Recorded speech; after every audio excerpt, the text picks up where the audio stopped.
Salut, Dom là qui est protégé. Alors aujourd'hui, je me ramène dans un petit côté, il y a ça petit côté à maison de l'artisanat traditionnel. Alors, contrairement à ce qu'on pourrait penser, on n'est pas sur le fleuve, on n'est pas à l'intérieur de la Guyane, mais on va découvrir beaucoup de produits de l'intérieur de la Guyane parce qu'en fait, cette association est appelée Gadepama.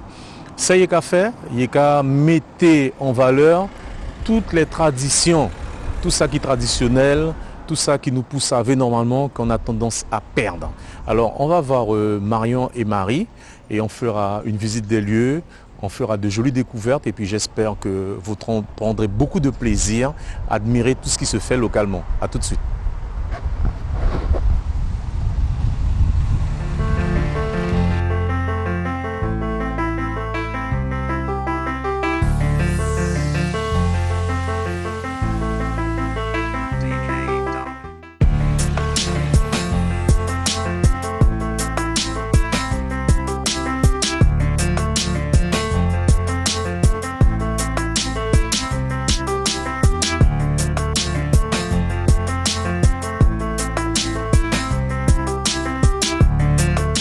Dom la caisse de protégé, ça y est, je suis à l'intérieur. Nous allons vous faire découvrir les lieux en compagnie de Marion et Marie. Mais bon, qui est Marion? Qui est Marie? Là est la question. On ne va pas faire durer le suspense plus longtemps. Hein. Marion, bonjour. Bonjour. Bonjour Marie. Bonjour. Alors, Gadepam, ça veut dire quoi Gadepam? Gadepam, ça parce que signifie... Gadé, j'ai envie de dire Gadé créole. Voilà. Gadé les PAM, et les PAM, c'est les plantes aromatiques et médicinales. Ah, parce qu'au départ, notre association était centrée sur la valorisation des plantes aromatiques et médicinales en Guyane. D'accord. D'où le sigle. Et ensuite, on a élargi à toutes les plantes à usage traditionnel et à l'artisanat traditionnel de Guyane. Parce qu'en fait, c'est vrai que ça nous a paru quand même quelque chose d'assez urgent en Guyane de valoriser, mieux valoriser cet artisanat, ce patrimoine exceptionnel qu'on a en Guyane et qui est constitué par l'artisanat traditionnel de toutes les communautés de Guyane, ouais, qui était quand même en train un petit peu de disparaître parce que les anciens connaissent, mais les jeunes ne reprennent pas forcément le flambeau. Donc on a voulu inciter en fait les jeunes des communautés à apprendre et à se remettre au travail en leur donnant des débouchés économiques. Voilà, c'est un petit peu la démarche de Gadepam, c'est donner des débouchés, offrir une possibilité de vendre l'artisanat à travers ce circuit. C'est du commerce solidaire, hein, donc on ne fait pas de bénéfices du tout. On fait bien sûr une marge pour... Très à la mode ça, le commerce solidaire. Ben c'est une mode très nécessaire. C'est nécessaire. C'est très nécessaire parce que si on s'intéressait qu'à l'argent, on n'aurait pas monté D'accord. Et c'était quelque chose qui était nécessaire à la fois au territoire, aux populations et puis aussi au public. Parce qu'on voit bien qu'au niveau du public guyanais, il y a une certaine attente aussi, un besoin de connaissance aussi de tous ces savoir-faire du territoire. Alors, j'aime bien connaître la genèse des choses, Marie. Qui a été à l'origine de mettre en place cette association? À l'origine, bon, on était un groupe de chercheurs. Hein, c'était suite à des colloques qui sont organisés dans les DOM sur la valorisation des plantes aromatiques et médicinales. Et donc, il fallait qu'on organise un colloque ici en Guyane. Donc, on a créé l'association pour ça. C'était en 2002. D'accord. Ça fait 10 ans. Et puis, voilà, déjà 10 ans. On a créé l'association, donc on est à la fois des chercheurs, mais aussi des pharmaciens, des agriculteurs. Et puis on a organisé le colloque en 2004. Donc on a pris un peu le temps qu'il fallait pour mettre en place les réseaux, etc. Et parallèlement à ça, enfin moi je travaillais à l'IRD à l'époque et on faisait un colloque sur la valorisation des produits de la forêt et quelle démarche équitable justement pour qu'il y ait un retour vers les populations. Pour que la valorisation des produits guyanais, disons, rapporte directement aux populations qui sont du territoire. D'accord. On avait organisé ce colloque et c'est vrai que pendant le colloque, on a bien l'idée a germé, quoi. Voilà, on a bien mis l'accent sur le fait qu'il fallait organiser une filière Et c'est moi qui ai proposé à GADEPAM de prendre ce projet-là en main et de le porter et d'élargir nos objectifs, du coup, pour porter ce projet qui nous a pris qui a pris beaucoup d'ampleur et qui, de plus en plus, finalement... Ça ne vous dépasse pas, non? Pas encore? Non, ça ne nous dépasse pas, mais disons que ça prend de l'énergie, du temps, c'est clair. Et je crois que le président, c'est M. Otili, c'est bien ça? Le président, M. Arthur Otili. Oui, tout à fait, voilà.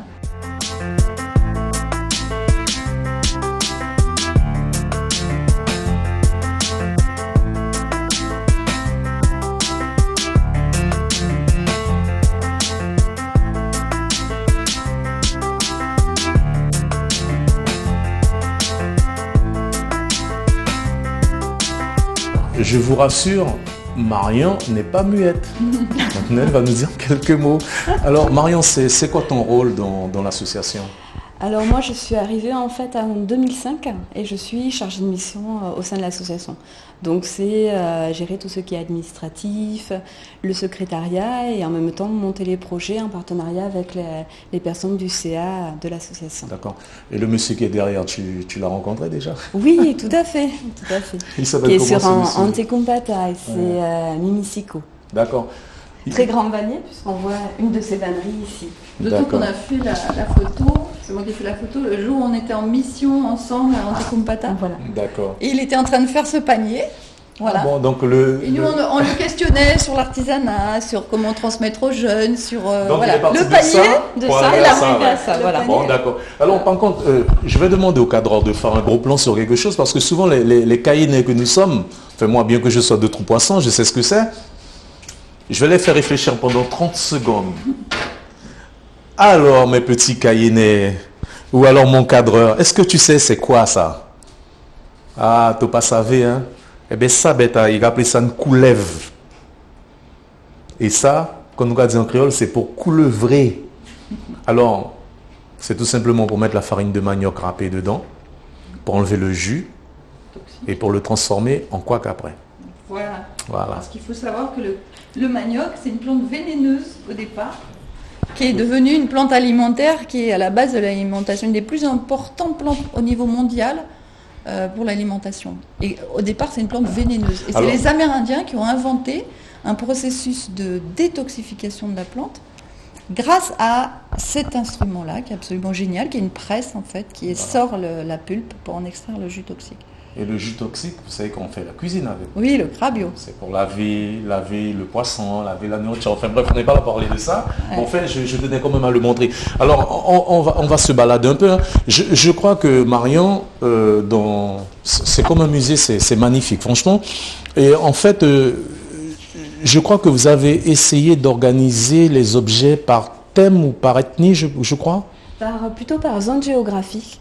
Donc effectivement, oui. Ce que l'on retrouve au niveau de ce mur et de cet angle-là, c'est surtout ce qui provient du sud de la Guyane, donc sur le territoire concerné par le parc amazonien, donc communautés qui sont représentées à Palaï, Wayana, il y a Teko, il y a Wayampi et aussi à Luku.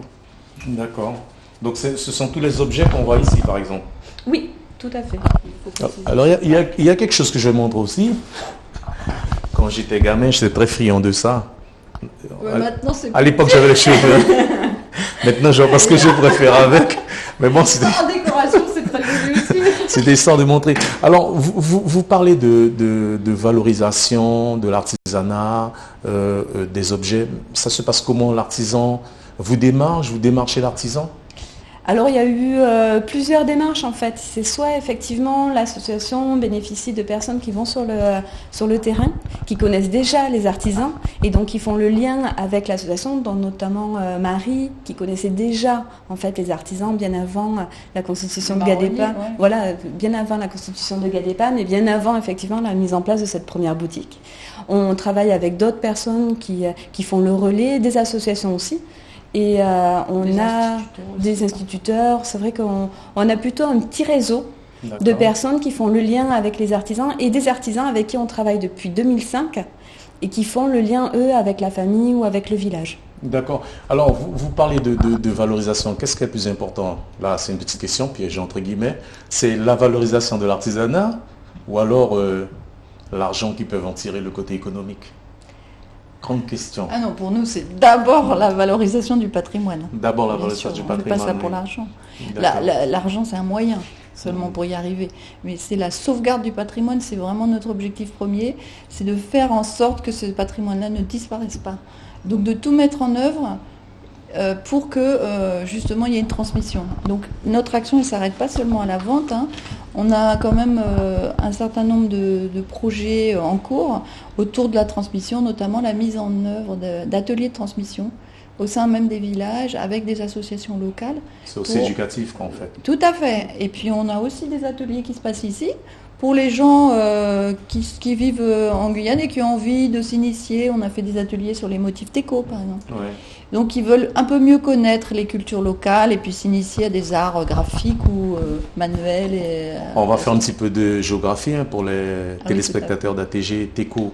Teco, c'est ce qu'on appelait les émérillons autrefois. Voilà. Donc ils vivent dans le centre de la Guyane, essentiellement autour de Camopi d'un côté et de Maripasoula de l'autre.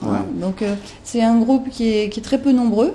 Et ils se sont souvent mélangés d'un côté avec les Wayampi, de l'autre côté avec les Wayana, si bien qu'on parle assez peu des Teco d'une manière générale. Mais on a une artiste bien connue. Voilà, on a une artiste bien connue en Guyane qui s'appelle Tiwan Kouchouli, qui est venue faire nos ateliers, l'animation de nos ateliers, et qui est originaire donc de la région de Maripasoula, mais sur le Tampoc. Alors on va situer où les Teco à peu près. Donc les Teco, on va les trouver ici, là, sur le Tampoc. Vers Maripasoula et puis sur Camopi, la rivière Camopi. Donc en fait, c'était une communauté qui se trouvait ici. On a le chemin des Émérillons ici qui traverse la Guyane. Parce qu'au départ, en fait, ils étaient en forêt dans le centre et puis ils se sont rapprochés aussi des centres administratifs, comme toutes les populations de Guyane, qui se sont rapprochés des centres administratifs, que ce soit Camopi ou Maripasoula. Mais maintenant, on insiste aussi. D'accord. Et par rapport à cette carte, vous avez des objets qui viennent d'un peu de partout là. Partout, de Trois-Sceaux. On a fait plusieurs missions à Trois-Sceaux. D'ailleurs, cette photo-là a été prise lors d'une notre mission à Trois-Sceaux. Vous voyez, on a rapporté une pirogue pleine d'artisanat. C'était magnifique. Et les gens de Camopi, quand ils nous ont vus passer, ils n'en revenaient pas. Ils ont dit tout ça sort du territoire. Donc c'était intéressant aussi de voir tout ce qu'on peut sortir du territoire, pas seulement entrer, mais aussi produire dans le territoire. Ça, je sais ce que c'est, moi. Je suis fier de le savoir. Alors, en créole, je lui donne le truc, on disait que ça s'appelait un manaré. Voilà. C'est là qu'on fait passer, qu'on fait passer, comme on dit en créole, la farine de manioc pour faire le couac après ou autre. C'est bien ça, je ne me trompe pas. Oui, on utilise aussi pour faire le kachiri chez les Amérindiens. Le kachiri, effectivement, oui. Oui, quand c'est fin. Alors donc, ils s'en servent en fait comme un tamis, c'est un tamis. Ouais, c'est un tamis, oui, effectivement, oui. Ça va être utilisé, c'est vraiment un objet très usuel dans toutes les communautés de Guyane d'ailleurs, puisque c'est lié à la transformation du manioc. Et donc on a différents types de mailles, vous voyez, plus ou moins larges, plus ou moins écartées. En fonction de l'usage, voilà. Donc évidemment, ce n'est pas le même tamis qu'on va utiliser pour faire le couac, pour faire la cassave ou le kachiri. Je vais déposer ici, on va arranger après. On va continuer notre visite parce que j'ai vu quelque chose qui me rappelle mon grand-père chasseur. Marion a tout de suite vu de quoi je voulais parler. Alors ça servait à porter le gibier et ils appelaient ça, là j'ai un bel... Katouri. Voilà, un katouri, voilà. Ça, c'est le modèle enfant, parce qu'on a des plus grands. Là, c'est quand ils tuaient les bêtes, le gibier qu'ils mettaient dedans, ou tout simplement pour la récolte. Oui. Ils s'en servent toujours. Toujours, les Amérindiens s'en servent énormément pour apporter le manioc de la bâtie, ou les hommes quand ils vont aussi à la chasse. Voilà. Ou les produits de récolte autres. Alors, on continue notre petite visite. Alors, visite guidée. Alors, Marion, ces objets-là, ils sont destinés à quoi? Par contre, là, je ne vais pas faire le malin. Là, je ne sais pas trop. Peut-être que ça... J'imagine que c'est... C'est un éventail à feu, effectivement, pour attiser le feu. J'avais jamais vu cette forme, c'est pour ça que je n'ai pas... Il y a différentes formes en fonction des communautés et des artisans qui le réalisent. Et le tissage même et le tressage peut être différent. D'accord. Donc on peut voir... et là, on est dans quel coin, là? On est chez qui, là? Alors, on est toujours dans le sud de la Guyane. Toujours dans le sud de la Guyane. Et confondu entre le Haut-Maroni et le Haut-Yapok. Donc, par exemple, voilà. Ça, c'était cool. D'accord, ça c'est... Tout comme les poteries. Vous avez là des poteries Wayana qui sont là et des poteries Wayampi. qui viennent là de Trois-Sceaux. Alors, pour les téléspectateurs, je voulais dire que c'est vraiment important de venir dans cet endroit pour s'approprier toute cette culture, tout ce mélange, tout ce brassage, parce que il y a des choses qui me paraissent tellement riches ici. C'est comme cet objet, c'est destiné à quoi? Alors, je découvre comme vous. Hein. C'est un casse-tête. Un casse-tête qui s'appelle Kapalou. Ouais. Et en fait, les sociétés amérindiennes étaient des sociétés guerrières. Et donc, c'est pour casser les têtes. C'est une arme. Voilà, c'est une arme, c'est ce que j'allais dire. Ça, c'est les dents de Cochambois, soit de Pakira. C'est ça, qui ont été limés pour effectivement... D'accord. Bon, on va éviter ma tête, hein, même si elle est peut-être appropriée, mais bon. Alors, ici, ce coin-là, on est chez qui, ici? Alors là, c'est plutôt le littoral, oui. Avec des poteries Kaligna, donc qui viennent de Mana et Awalayimapo. Et puis après, on a des poteries Palicourt qui viennent de Makouria. Donc pas très après, loin d'ici, voilà, c'est vraiment l'artisanat représentatif du littoral. Je vois qu'en bas, il y a des cuits. Les cuits aussi, c'est le littoral? C'est le littoral aussi, avec des calebasses réalisées par un artisan donc, qui est Kaligna. Et après, nous avons aussi des calebasses Palicourt qui sont derrière, en fait, et qui sont complètement différentes dans la... Alors, vous m'avez parlé tout à l'heure parce qu'à l'origine, l'association était créée pour mettre en valeur, je crois, les plantes médicinales. C'est bien ça? Qu'est-ce qui vous a fait évoluer vers les objets? Je vous ai expliqué un petit peu la démarche. C'était d'être à l'écoute du territoire et de voir un petit peu les besoins des communautés. Et effectivement, la commercialisation de l'artisanat, c'est quelque chose d'assez historique. Puisque déjà, à travers l'histoire, les communautés échangeaient, troquaient les pièces qu'ils confectionnaient entre elles. Donc c'est quelque chose qui se fait très facilement, alors que la commercialisation des plantes médicinales, c'est beaucoup plus difficile à mettre en place. Les gens sont habitués à les échanger, les donner, mais pas forcément à vendre. Et on voit bien qu'en Guyane, on a très peu de marché autour des plantes médicinales. Ça commence un tout petit peu. Les médecins et les pharmaciens aussi, ils doivent faire ça de mauvais oeil, non? Non, justement, les pharmaciens, au contraire, seraient tout à fait favorables à ce que, par exemple, les plantes médicinales soient intégrées à la pharmacopée européenne, enfin française dans un premier temps, pour pouvoir les vendre à la pharmacie. Parce qu'actuellement, ils n'ont pas le droit de vendre les plantes d'ici, puisqu'elles ne sont pas inscrites. Donc on est aussi dans une démarche, là, en partenariat avec la région, la Technopole, d'inscription des plantes à la pharmacopée, un certain nombre. Donc on fait des actions, mais elles sont moins visibles, en fait. C'est limité, peut-être? On participe à des colloques aussi, on participe à une fédération, des associations qui valorisent les plantes médicinales dans tous les DOM. Donc que ce soit à La Réunion, en Guadeloupe, Martinique, en Calédonie, en Polynésie. Donc on essaie de se fédérer pour avoir des actions communes et mieux valoriser, mieux faire connaître les plantes médicinales. Mais c'est vrai que ces actions-là sont moins visibles, bien qu'on y travaille activement. Et puis il doit y avoir certainement de grosses contraintes administratives, parce que là on touche dans le domaine de la santé. Voilà, c'est pour ça que ça nécessite une inscription préalable à la pharmacopée française. Et là il y a des commissions régulières, mais il faut quand même un certain nombre de moyens pour rédiger des monographies. Donc c'est en cours, en principe, ça devrait, j'espère en tout cas, prendre effet en 2013. Ensuite, on a aussi de la valorisation des produits naturels, parce que là, vous avez vu l'artisanat, mais on a quand même quelques produits naturels. On va un petit peu à la recherche de ce qui se fait en Guyane.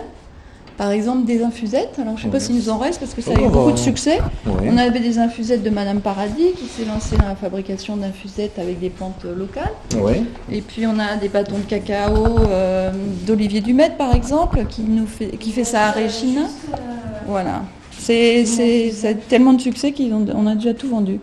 Donc c'est des petites infusettes prêtes à l'emploi avec les plantes matumo, la citronnelle, la pomme cannelle. Donc ça c'est Madame Paradis qui fait ça. On a aussi de l'huile essentielle, voilà, l'huile essentielle de bois de rose. Donc on a une petite. Ça doit sentir bon ça. Ah, ça c'est excellent pour mettre dans les parfums.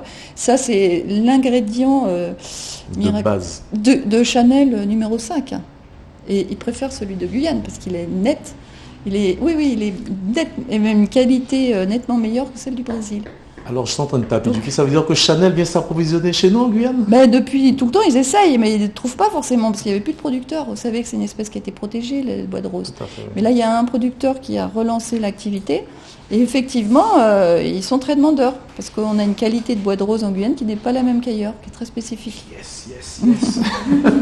Elle était un peu victime de son succès, puisqu'en fait, il y a eu trop d'exploitation, c'était au 19e.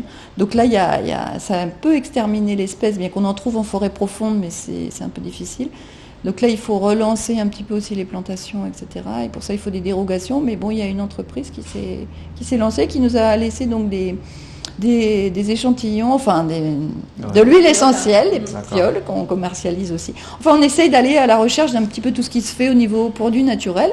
C'est un petit peu émergent. On a les savons d'Irakubo, on a donc les bâtons de cacao, l'huile de carapa, très intéressant. Ah, l'huile de carapa. Ah, oui, ça. Chanel, sans nous, tu n'es rien. Ça, ils en mettent pas dans le parfum. Ce slogan, je trouve le slogan, sans la Guyane. Que serait Chanel sans la Guyane? Mais tout à fait, c'est des choses qu'ils ne savent pas, mais c'est important de le dire. Ben oui, on a plein de richesses sur le territoire, mais il faut les valoriser. Bon, je ne vais pas vous demander ça rapporte quelque chose à la Guyane, ça? C'est les producteurs qui vivent en Guyane. Hein. On ne travaille qu'avec des gens qui... Non, mais moi, j'aurais aimé que Chanel nous reverse quelque chose sur ces millions de bouteilles vendues.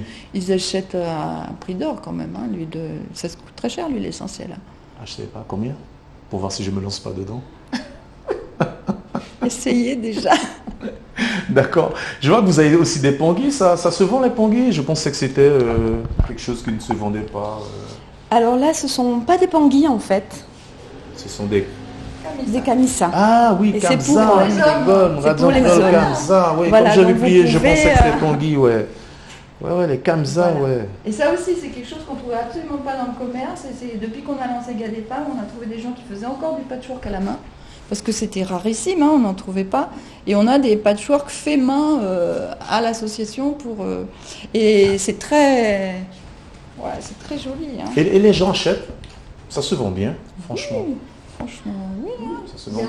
Il y a des gens qui passent, effectivement. Il y a même des écoles qui viennent au sein de la boutique pour montrer aux élèves la richesse du patrimoine guyanais en termes d'artisanat, en termes de produits naturels, etc. Alors, je vais juste m'arrêter, parce qu'on arrive pratiquement à la fin. Il y a tellement de choses à dire encore. Il y a tellement de jolies choses ici. Il y a les colliers et tout ça. Il y a un truc depuis que je suis rentré qui m'a impressionné, c'est ça. J'étais en train de me dire, c'est pour faire peur aux enfants, ça, Marion, non? Ah, peut-être pas aux enfants, mais effectivement, c'est un masque en fait cérémonial qui s'appelle un tamok. Oui. C'est de quelle communauté? Alors l'artisan... C'est Wayana, oui. Et par contre, on l'a mis là pour surveiller notre boutique. D'accord. Ah, c'est notre protecteur, c'est pour ça. Attention les voleurs, vous êtes surveillés. Non, c'est vrai que c'est impressionnant. Il y a une caméra en fait cachée dans le derrière. Attendez, je vais voir si c'est vrai. Mais effectivement, la caméra, elle est invisible. Hein. Effectivement, il y a une caméra. Alors, Marion et Marie, franchement, j'ai passé un bon moment. Puis il y a des livres aussi, je vois. Oui, là, c'est le fond. Alors, ouais. Ce sont des livres, parce que Gadepam est aussi un numéro d'éditeur, donc il fait des éditions. Et donc là, ce sont des ouvrages, par exemple, que l'association a édité. D'accord. Sur les remèdes Wayana, justement. Quand on parlait des plantes médicinales, on fait quand même des petits ouvrages à destination grand public. D'accord. Il y a aussi l'acte en fait, du colloque dont Marie a parlé tout à l'heure. D'accord. Puis on a édité un ouvrage sur le ciel de Case, et c'est le premier ouvrage écrit par un Wayana. D'accord. Qui s'appelle Captello, mais là il est un peu épuisé, mais Mataliwa qui a écrit l'ouvrage sur la signification des ciels de Case et puis pourquoi ils se sont mis à vendre des ciels de Case, donc c'est aussi intéressant de voir leur regard. C'en est un là-bas, non? Voilà, tout à fait. Ciel de Case qui est là-bas, oui. C'est une pièce maîtresse parce que c'est la taille d'un vrai ciel de Case qu'ils mettent en haut du tukushipan, qui est le carbet cérémonial, le carbet communautaire. Le carbet principal, le carbet qui protège la communauté. C'est ce qu'on voit ici. Voilà. Donc on voit au sein des villages, quand on visite le Tukushipan, il y a toujours un magnifique ciel de Case au sommet de la case. Et les jeunes se sont mis à les commercialiser parce que en fait c'est très joli et c'est très décoratif, et c'est vrai que on en vend beaucoup. Les gens aiment bien venir parce que nous on travaille vraiment avec des gens qui sont en Guyane Et c'est vrai que notre slogan, c'est 100% Guyane, 100% solidaire. Bon, on va s'arrêter là-dessus, hein, c'est bien dit, ça, 100% Guyane, 100% solidaire. En tout cas, Marie, merci. Marion, merci. Belle visite, agréable. D'ailleurs, on va continuer la visite, même si vous n'allez plus trop nous entendre. Eh bien, c'était Dom Lakezot pour ATG. Aujourd'hui, j'étais chez Gadepam. Gadepam, un endroit où je pense que chaque Cayennais ou chaque Guyanais, en tout cas beaucoup de touristes aussi, devraient venir faire un petit tour. Il y a des choses à voir et surtout, il y a des choses à acheter parce que n'oubliez pas, c'est du commerce solidaire. Dom Lakezot pour ATG, à bientôt.